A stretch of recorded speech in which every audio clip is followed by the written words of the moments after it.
Hello and good evening here from Melbourne. This is Moving North, and yes, I thought I share with you some of the experience and maybe some of the tricks how to send a parcel 20 kilos from Germany to Australia. Actually, I got 8 more in the garage, so I sent 10. One is still on the way, and they are mostly records from my private collection, but that's a different story and that will be told another day. Today I just wanted to focus on some of the technical things you have to bear in mind when sending with DHL a parcel or a shipment to Australia. Number one, you want to avoid the post office? Well, make sure when you're on the website it's not dhl.de or maybe any country code dhl.au, I'm not sure. But the dhl.de, which just says DHL, welcome, blah, blah, blah, private customer, international shipping, click here, click here. When something went wrong and I called dhl.com, little did I know it was not DHL. They said, oh no, you're with the German Postal Services, DHL post office, which I actually wanted to avoid. So don't be in for a surprise. Check, is it dhl.com or is it dhl.de? I thought that was quite a shock and a bit unfair on customers not to make that clear from the beginning. It went all well, so yeah. The good news is that dhl.de or the postal services from Europe to Australia sent it via air freight, not via sea, because they have that not guarantee, or maybe it is a guarantee that within maximum of 18 business days your parcel will be delivered, and obviously via sea that would not be a possible thing to do. Anyway, so you go on the website, and now we're talking about dhl.de. You push the buttons that needed to be pushed, sort of according to the categories, as in private customer, international shipping, and then the kilograms that your parcel will weigh, that you assume. And then you get into the category, and then it asks you, will you contribute to lessen the carbon dioxide or emission? Will you contribute? And I don't know, for 20 kilos it's 60, I should go back on the website, maybe it was 63 euro, maybe around 85 Australian dollars. And then you can also pay premium for faster delivery. Haven't checked that one either, because it's 83 euro on top of it. Since I shipped 10 boxes, you can imagine that 80 and then another 60 leads to quite a chunky bit of money, and yeah, it was already quite expensive. I let you figure it out because each shipment is without extra insurance 179 euro, and then you get it insured. Now, here's the first thing. In order to avoid extra GST coming in Australia and pay customs, your goods, and they are not commercial goods, they are private goods, household goods, privately owned, etc., etc., insure them below $1,000, so you avoid the extra tax on those. I think that is the GST tax, which I believe to be, what is it, 10, 19%? I can't remember. So you make sure of that. So when you get onto the site and you put in your address, recipient and sender, your shipment content will be asked. And that's the fun part. Now, if you just send a parcel with one type of item, let's say you are going to send what could it be? I don't know, beats me. Books. Then you can say, okay, books, and then the quantity. Now you got to be precise, not just books, roughly, and then you got to count them. But the funny part then is you have to manage the weight of one item. Now, obviously, well, with records, for example, I didn't do that. I just sort of roughly had 100, I don't know, let's say 200 grams per record. Whether it was a double or a single, didn't matter. I just had to give it a weight and a value. Now, if you do have books, and let's say they are paperbacks, you've got to be careful that, of course, the value then adds up to be below $1,000. The other thing that I learned the hard way is that the weight of each item, then you have to work it out and calculate it in a calculator, that the weight, it does show you in the end somewhere, the weight of each item will then also be the, roughly the gross weight, or the net weight, let's say 17 kilos, and then if you weighed your parcel already and it's 17.5 kilos, that's fine. So you make that calculation. Okay, I've got 30 books in there, and they should be 16.5 kilos or 17. So you then distribute the weight accordingly for each book, and then you put that weight per item in there. Now, when you type it and when you check, do it again and again, because you only have books, it's fine. You worked out, I've got 60 books. You wanted to send a parcel that is 10 kilos. Make sure that those 60 books in total do not exceed 10 kilos, but are roughly around the 400 gram marks. They ask you for the specificity of around 100 grams, but because you put in some packaging, I guess they grant you 500 grams or so extra. However, when I did one of the boxes for records, I typed in, I didn't think much, and then when you're done with that, you also mention what's the sender's instruction. Will it be abandoned if it can't be delivered, or will it be returned? It's only 20 euro or something fee for the recipient then to be returned. That's fine. And then you can, of course, the good thing is you can ask DHL to pick it up. The pickup should be done.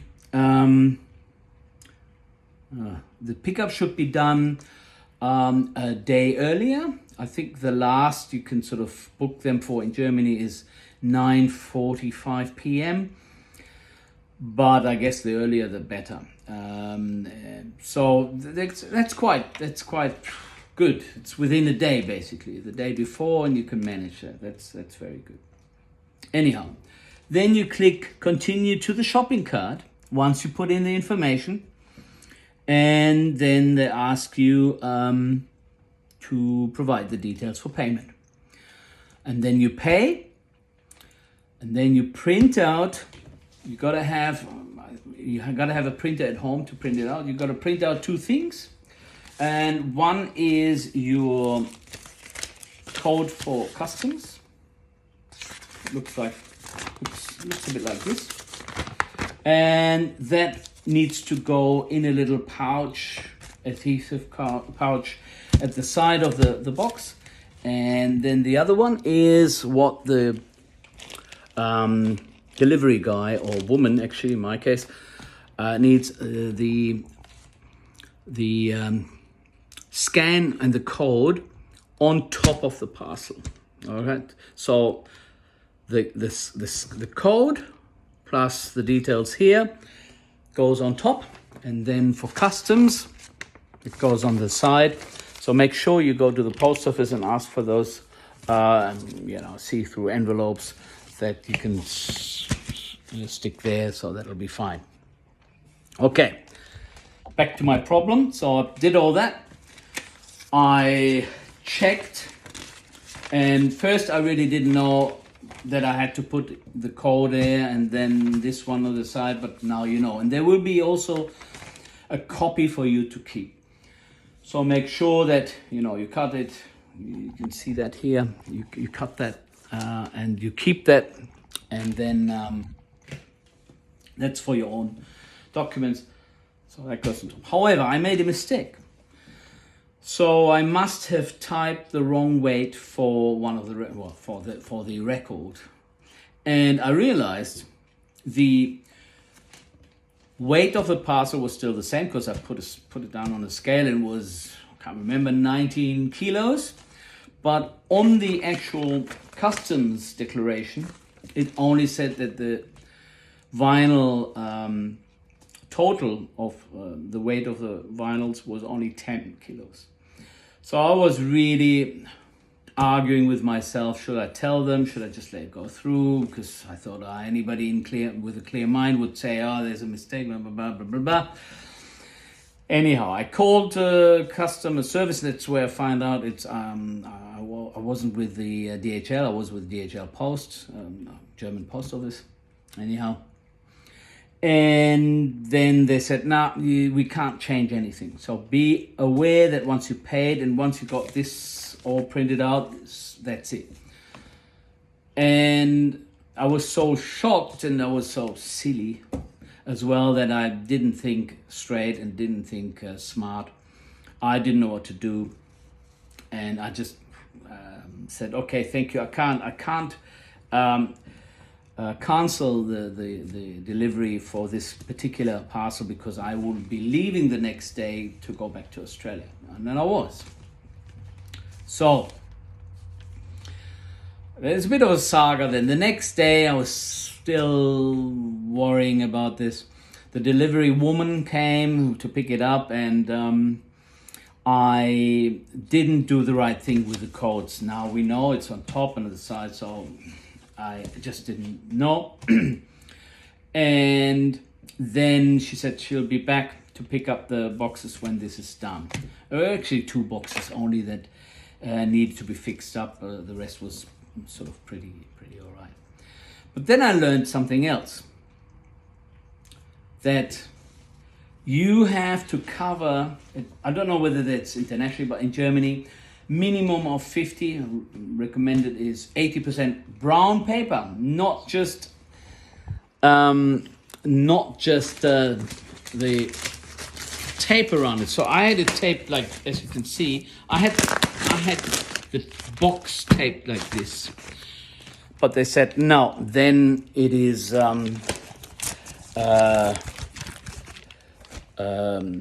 it's what's it called?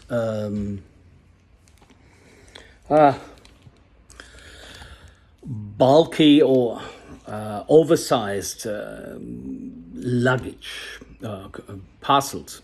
So that would have been extra cost. So make sure that it's wrapped in brown paper, covered 80%. I learned that by going to 2 different post offices, and that was quite funny. However, then the blessing in disguise was I then went back home and cancelled for that particular parcel. So you give through the code and say, look, I have to cancel this. You cancel it straight away, and then you repackage or you enter the details with the correct weight, and then you basically print out a new label, print out a new code, and that's fine. I could have done that earlier, so the woman could have picked that one up as well, but actually that one that I cancelled, I reprinted everything, and then I went to the post office and I sent it off from there, and it's still on its way. So that's the one, the number 10 that I'm still waiting for, and that should arrive in 2 days on Monday. Okay, so that's part one of the story. Label, make sure that everything, the date, the weight is correct, that you calculate it, and the value under $1,000, unless it is really of value, and you don't want to run the risk that that's of course possible. Excuse me. So I had to counter a cough attack. But then with this particular parcel, it's a very different story than with my records, because have a look. You can see you have to itemize every item, then calculate the weight and the value. Now here's a list. In total, I don't know how many, I don't know, I think in total, I wish I should have, hang on a second. Let me just count how many items I had to put down. All right, here we are. 40 items and 20 kilos. So what did I have to put in? Just for you to be prepared in case you want to send such a wonder box to yourself. And really, it wasn't really worth it. I mean, here's the read. So I had nasal spray, a menthol stick. So for winter, bag of lollies, another bag of lollies, different weight. A jumper. How many jumpers? 3. Polo shirt, t-shirt, sport trunks, toothpaste. A plug, herbal mint throat syrup, a summer hat, CDs, socks, swimming trunks, suspenders. Oh, I remember 3 suspenders, they're light as. So I calculated for the suspenders 100 grams. So you put in 0.1 kilos. Was that correct? And herbal drinks, massage oil, bag. Oh yeah, we had the paper napkins. Yeah, because they've got anyway, the national kind of flaggish napkins. What else? A necktie. I've got, how many neckties did I put in? 6, 300 grams. So you see how cumbersome that was. Quite an experience. And then the value of those items. So the neckties, for example, per item, oh no, the necktie, hang on, necktie I put 60 euros. You see, the value is overall estimated as 924 euros. Great. So I was below 1,000 euros, and so it was euros, not Australian dollars. Anyway, so that was all right. The records, some 7 inches, and the CDs were the most expensive items there. 200 euro each. But the rest gets really funny because, let's say, oral spread, little did I know, I thought, oh, maybe, how many is 1? I put 2 euro. Then the herbal drink, there's sort of little sachets, 36 of those, which I then thought they're probably 500 grams. I don't know, the total value here is 14 euros. So what did I put? I can't remember for per single item. And that's the thing, you put in the value of each item, not of the total of, let's say, the syrup. Hence, you must calculate that everything then falls below the 1,000 euro line. I thought it was 1,000 Australian. Oh, okay. Toothbrush. I have how many 4 toothbrushes? Worthwhile sending, since the box cost me 176 euro to send. The toothbrush I valued at I think 4 euros in a pack. Anyway. Okay, I hope that helps. Let me just think a quick second here. Okay, and once you're done and you know the list is correct, the value is correct, the weight is correct, and it sort of is congruent with the actual weight that you have weighed on the scale. You sign it. Don't forget that pouch thing, really useful, that the German post office has plenty of those. Stick it to the side. Put the code.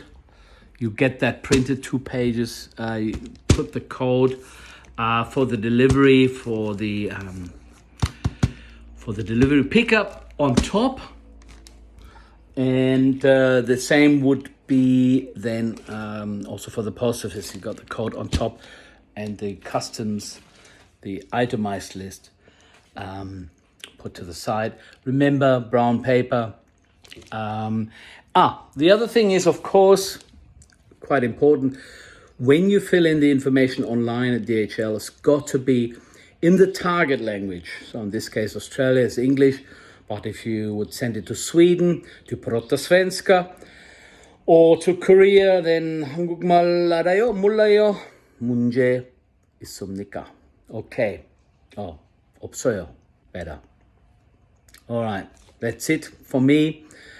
I hope it helps a little bit. 20 minutes. I hope it's worthwhile for you to get some information, and good luck with sending all those parcels and using the proper DHL.com or the DHL.de. Thank you for watching. Moving North. Ciao, ciao.